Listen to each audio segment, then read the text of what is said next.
আসলে আমি একটা প্রাইমারি স্কুলের মাস্টারি করি। তো কি বলবো, আমার হাজব্যান্ড মারা গেছে অনেক কয়েক বছর হয়ে গেছে। তো যদি এমন কোনো ছেলে পাই যে খুব ঠান্ডা মেজাজি, মানে ভদ্র, তাহলে আমি তাকে বিয়ে করব।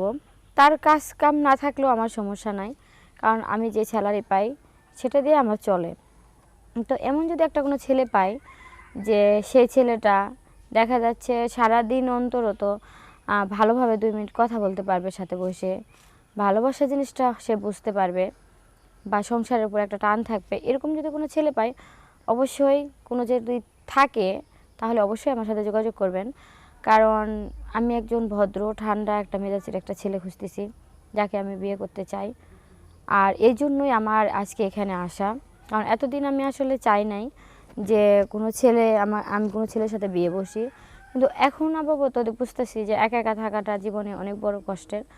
তো যদি কোনো সঙ্গী পাই এটার জন্য, যদি এরকম কোনো ভাই বা বন্ধু থাকো যে দূরে, তো দেশ বা বিদেশে যেখানেই যে কোনো বন্ধু হও যে আমি এরকম একটা লোক চাই, তাহলে অবশ্যই আমার সাথে যোগাযোগ করবেন। তা আপু, জি, আপনার সাথে যোগাযোগ করতে হলে কিভাবে যোগাযোগ করবে? আমার সাথে যোগাযোগ করতে হলে শেয়ার অপশানে আমার হোয়াটসঅ্যাপ নাম্বার আছে, হোয়াটসঅ্যাপ নাম্বারে ফোন দিলে আমাকে পাবে। আপনি একজন শিক্ষিকা, তারপর আমি আপনাকে আপু বললাম, ঠিক আছে? মাইন্ড করবেন না? না না, ঠিক ঠিক আছে। আছে। তো আপনি কিরকম মানে দেখতে চান, মানে তার সাইজ, তারপরে সে দেখতে কিরকম, এরকম কিরকম আসলে মনে মানুষ চাচ্ছেন? সৃষ্টিকর্তা আল্লাহ যাক যেমন করে তৈরি করছে, জি জি, তো হ্যাঁ বলেন, সমস্যা নেই। সে যদি ভালো হয় তো এরকম আর কি। হাসির কিছু না, আপনি যেটা মনের মতো আপনি চাচ্ছেন সেই একটু খুইলা বলেন। কি জানি দেখা আসলে গেছে সেটা না, এক ভাই কল দিল, হ্যাঁ, আপনার পছন্দ হলো জি, না, আপনি তাকে রিজেক্ট করে দিলেন, সে একটা কষ্ট পাইবো না? হ্যাঁ হ্যাঁ অবশ্যই। আসলে পৃথিবীতে হাতের 5টা আঙ্গুল যেমন সমান না, আল্লাহ এমন করে মানুষের সৃষ্টিও এমন করে করছে। তো আমার কাছে সে কালো হোক, সুন্দর হোক বা অপছন্দ হোক, এমন মানুষ অপছন্দ হয় না। তার ব্যবহারটা আমি আগে দেখব, সে ব্যবহারটা কেমন। ব্যবহারটা যদি ব্যবহারের ইচ্ছে ভালো হয়, বংশের পরিচয়। হ্যাঁ, ঠিক ব্যবহারটা আছে, ভালো বুঝতে হলেই পারছি। তারপরে তার সাথে আমি কথা বলবো। আচ্ছা আপু, আপনার বাসা কোথায়? রাজশাহীতে। রাজশাহী। বর্তমানে থাকেন কোথায়? বর্তমানে থাকি গাজীপুরা। গাজীপুরে। ওখানে আপনি কি কি করেন? আমি ওখানে প্রাইমারি স্কুলে মাস্টারি করি। মানে সরকারি প্রাইমারি স্কুলের হ্যাঁ, শিক্ষিকা আপনি? জি। আপনি হচ্ছেন একজন ম্যাডাম। আমি কিন্তু আপু বলতেছি, আমার আচ্ছা নিজের আচ্ছা, কাছে মানে একটু লজ্জা লাগতেছে, না মানে না, কি যেন সমস্যা নেই। লাগতেছে। তো আপু, জি, আপনার বয়স কত? আমার বয়স 26 বছর। 26 বছর। জি, আপনার বিয়ে হয়েছিল, আপনি একটু আগে ভিডিওতে বলছিলেন আপনার স্বামী মারা গেছে, হ্যাঁ, তার মানে আপনি বিধবা। জি। তো আপনার স্বামী মারা গেছে কত বছর হয়? ও মারা গেছে তাও অনেক কয় বছর হচ্ছে। সেটা আপনার আমার বিয়ের 1.5 বছর পরেই মারা গেছে।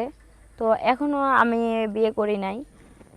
তো এই 1.5 বছর পরে মারা গেছে। এখন মারা গেছে যে এখন কত বছর হয়েছে মোট? তাও 7-8 বছরের মতো হবে। 7-8 বছর হয়ে গেছে। এই হ্যাঁ, 7-8 বছর একা একা মানে কিভাবে থাকতেছেন?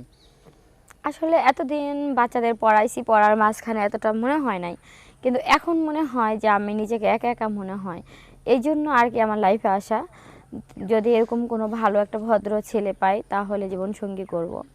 মানে আপনার তো প্রাইমারি স্কুলে থাকেন, আপনি প্রাইমারি স্কুলের শিক্ষিকা, কোনো হ্যাঁ, প্রাইমারি স্কুলের শিক্ষক মানে আপনাকে কোনো অফার দিছিল বা কোনো কিছু? হ্যাঁ, আমাকে অবশ্যই অফার করছে, কিন্তু আসলে আমি ওনাদেরকে পছন্দ করি নাই তা না। আসলে আমি চাই নাই যে স্কুলে আমি মাস্টারি করি ওই স্কুলের কোনো স্যারের সাথে আমার সম্পর্ক হোক বা বিয়ে হোক, এরকম কোনো কিছু চাই নাই। কারণ আমি চাই সে হাজার মূর্খ হোক তারপরও তার ব্যবহারটা যেন ভালো হয়, এরকম একটা ছেলে চাইছি, যাতে আমার স্কুলের মাস্টারের বাহিরে। আচ্ছা আপু, আমি পার্সোনালভাবে একটা মানে কথা জানতে চাইতেছি। জি, আচ্ছা, এই যে এত বছর একা ছিলেন, আপনার কাছে কিরকম লাগছে? আসলে এটা কি বলবো, এরকম লাগছে বলতে, হ্যাঁ, নিজেকে সবসময় একা একা লাগছে, নিজের কাছেও খারাপ লাগছে। কারণ আমার হাজবেন্ডের কথাগুলো, স্মৃতিগুলো, ভালোবাসাগুলো অনেক মনে পড়েছে। তো মনে পড়লেও কিছু করার থাকে না, কারণ ওই সময়টা তো আর ফিরে পাওয়া যায় না। হুম। ওই তো সময়টা খুব কষ্টের কাছে। হঠাৎ করে এখন কেন মানে আপনি এত চাইতেছেন? হঠাৎ করে এখন চাইতেছি বলতে, এখনও আমি হবাই আমার বয়সের একটা ইয়া আছে।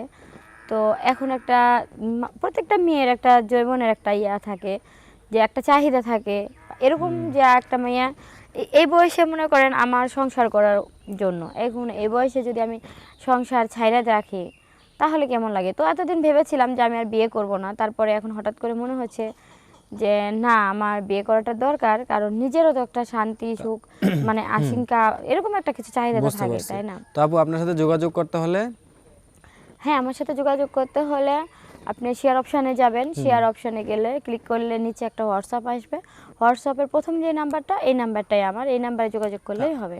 আজকে এই পর্যন্ত আপু, আজকে আমি বিদায় নিচ্ছি, আপনাকে অনেক অসংখ্য ধন্যবাদ। আচ্ছা, ধন্যবাদ আপনাকে।